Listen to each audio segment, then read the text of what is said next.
Please listen carefully. Ahoy, beer lovers.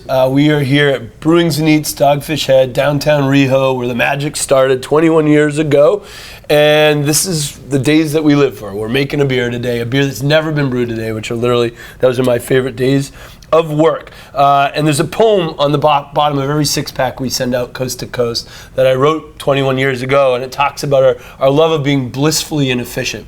And that incorporates the concept of scouring the globe for exotic ingredients, culinary ingredients that regardless of expense or how hard they are to resource, if we think it'd be awesome for a beer and bring distinction to a beer, we'll do it. Or sometimes being blissfully inefficient means coming up with new techniques and processes to take a traditional beer in terms of ingredient and take it in an innovative direction. We have kind of been studying some science and thinking about different technical approaches to say, what if we do every hop addition after the beer's been done boiling? And in general, in the process, the earlier you add your hops when you're brewing a beer, regardless of style, the more it's going to contribute bitterness, and the later, the more it'll contribute aroma. To talk a little bit more about the actual science behind what we'll be doing today, I invite Mark, who leads our brewing team, to talk about that science. Okay. Well, like Sam said, you typically bitter beer by adding hops during the boil, because the alpha acids that he talked about aren't soluble in beer. So what you have to do is boil it. That makes the hops go through a process called isomerization, turns them into isoalpha acids, and that's what's traditionally used to bitter beer.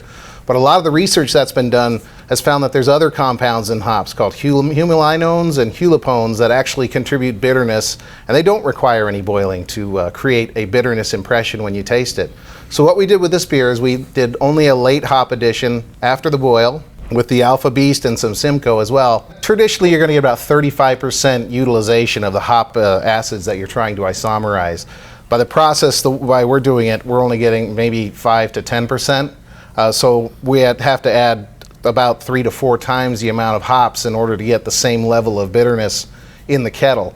So let's say instead of sitting here in Brewings and Eats, I'm gonna we're actually sitting in a Munich Oktoberfest tent right now, Mark, and I am a buxom, beautiful German barmaid, of course, right? Oh, you can see that. Yeah. And I'm coming to your table with a pint and a pitcher of traditional German lager, and I want to do an experiment. I know you're super scientific compared to me and very technical and stuff, and I'm going to ask you a question, all right? You ready? All right. If I'm coming up to your table and you're focused, you're looking at my eyes, and I'm focused, but then I bump myself, my drindle against the table, and oh, that happens right there. What's your first reaction?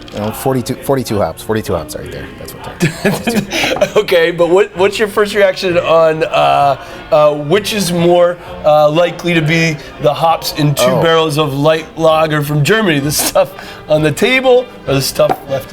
Yeah, probably this little pile right over here. Would be about 2 barrels hopping rate right there. for traditional German lager. You see it there, folks. If you needed a single reason why you should come to the pub and try post-boil IPA, I think we got all the facts out on the table.